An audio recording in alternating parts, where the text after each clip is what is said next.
আসসালামু আলাইকুম। বাংলাদেশ বেতার সিলেট সংবাদ পড়ছি শাহনাজ পারভীন।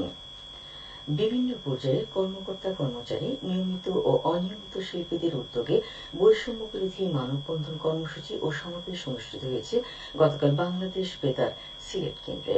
সকালে বেতার কেন্দ্রের সামনে অনুষ্ঠিত হয় এই মানববন্ধন কর্মসূচি। আঞ্চলিক পরিচালক ABM মাহবুবুর রহমানের সভাপতিত্বে এবং সহকারী পরিচালক প্রদীপ চন্দ্র দাসের পরিচালনায় সমাবেশে কেন্দ্রের বিভিন্ন শাখার প্রধান সহ অনিয়মিত শিল্পী সংস্থার নেতৃবৃন্দ বক্তব্য দেন। সমাবেশে আঞ্চলিক প্রকৌশলী কামাল হোসেন বেতারের নিজস্ব কর্মকর্তাদের মধ্য থেকে মহাপরিচালক পদে নিয়োগ প্রদান, ন্যায্যতার ভিত্তিতে উপসচিব পদে সুযোগ প্রদান এবং পদোন্নতি সমস্যা সমাধানের দাবি জানান। আঞ্চলিক বার্তা নিয়ন্ত্রক সঞ্জয় সরকার তার বক্তব্যে ব্যাচ ভিত্তিক পদোন্নতি সহ সিভিল সার্ভিস থেকে সকল বৈষম্য দূর করার কথা বলেন। সমাবেশে সহকারী পরিচালক মোহাম্মদ দেলোয়ার হোসেন তার বক্তব্যে বেতারের অনুষ্ঠান শাখার সহকারী পরিচালকদের বৈষম্য বঞ্চনার কথা উল্লেখ করে বলেন, একই ধরনের পরীক্ষা দিয়ে সিভিল সার্ভিস পরীক্ষায় উত্তীর্ণ হয়ে কোন ক্যাডারের কর্মকর্তা যখন পদ না থাকা সত্ত্বেও নির্ধারিত সময়ে পদোন্নতি পাচ্ছেন, সেখানে বাংলাদেশ বেতারের অনুষ্ঠান শাখার কর্মকর্তাগণ, বিশেষ করে সহকারী পরিচালকগণ সিভিল সার্ভিসের এন্ট্রি পদে 13-14 বছর ধরে চাকরি করছেন, যার ফলে একটি তীব্র বৈষম্যমূলক সিভিল সার্ভিস তৈরি হয়েছে। তাছাড়া 2015 সালে বৈষম্যমূলক পে স্কেলের মাধ্যমে টাইম স্কেল ও সিলেকশন গ্রেড বাতিল করে বৈষম্যকে আরও তীব্র মাত্রা দিয়েছে।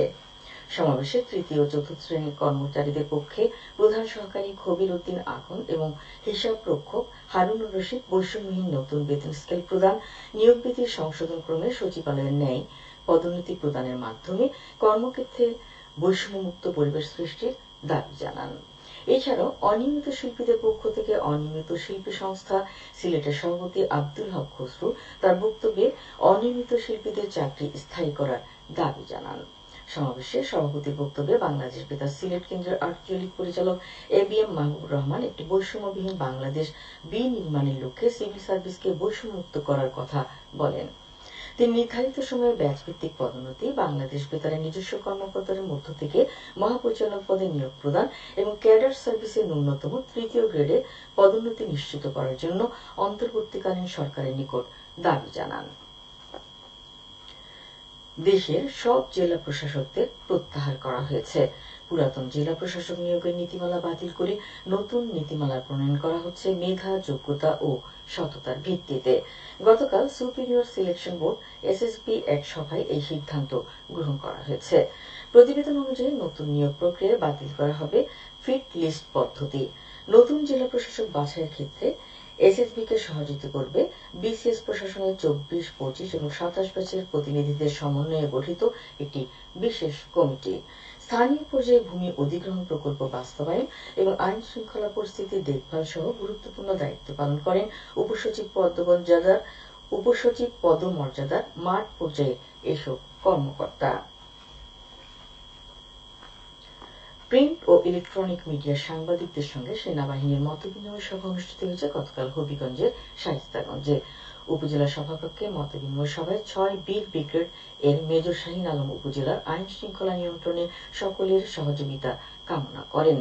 এ সময় চুনারুঘাট প্রেস ক্লাবের সভাপতি সম্পাদক, রিপোর্টার্স ইউনিটের সভাপতি সম্পাদক সহ বিভিন্ন প্রিন্ট ও ইলেকট্রনিক মিডিয়ার সাংবাদিকরা উপস্থিত ছিলেন।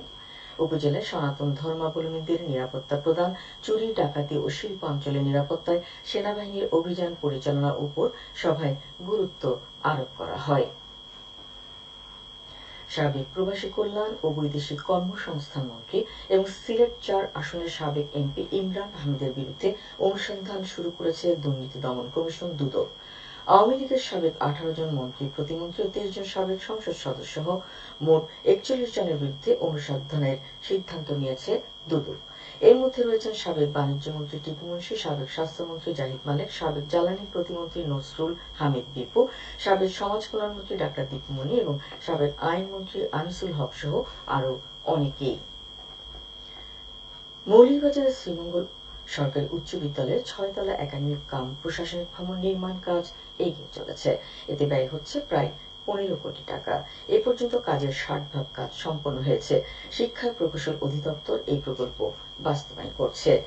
এদিকে মৌলভীবাজার টাউন সিনিয়র মাদ্রাসার একাডেমি ভবন নির্মাণ কাজ এগিয়ে চলছে। এতে ব্যয় হচ্ছে প্রায় ১.৫ কোটি টাকা। ৪ তলা ভিত বিশিষ্ট ৩ তলা এই ভবনের ৪০ ভাগ কাজ ইতিমধ্যেই শেষ হয়েছে। ভবনটি নির্মিত হলে শিক্ষার্থীদের পাঠদান সহ অন্যান্য সুযোগ সুবিধা বৃদ্ধি পাবে। জেলা পরিষদের অর্থায়নে এলজিইডি এই প্রকল্প বাস্তবায়ন করছে। মৌলভীবাজারের কমলগঞ্জ উপজেলার পাত্রখোলা চা বাগান ও আলীনগর চা বাগানে ৫ দিনব্যাপী রাধাকৃষ্ণের ঝুলন যাত্রা উৎসব সম্পন্ন হয়েছে। আলীনগর চা বাগানের সনাতনী চা শ্রমিক ঝুলন যাত্রা উদযাপন কমিটি এর আয়োজন করে। এবার এই চা বাগানের ৭৩তম উৎসব অনুষ্ঠিত হয়। এদিকে উপজেলার মাধবপুর ইউনিয়নের মাধবপুর চা বাগান শিব মন্দির প্রাঙ্গণে অনুরূপ উৎসব সম্পন্ন হয়েছে। সবশেষে আবহাওয়া। সন্ধ্যা ৬টা পর্যন্ত পূর্বাভাসে বলা হয়েছে সিলেট সহ পার্শ্ববর্তী এলাকায় দক্ষিণ দক্ষিণ পশ্চিম দিক দিয়ে অস্থায়ীভাবে ঘন্টায় সর্বোচ্চ ৬০ কিলোমিটার বেগে দমকা থেকে ঝোড়ো হাওয়া বয়ে যেতে পারে। সেই সঙ্গে হতে পারে বৃষ্টি অথবা বজ্রসহ বৃষ্টিপাত। এসব এলাকায় নদী বন্দর সম্মুখে ১ নম্বর সতর্কতা সংকেত দেখিয়ে যেতে বলা হয়েছে।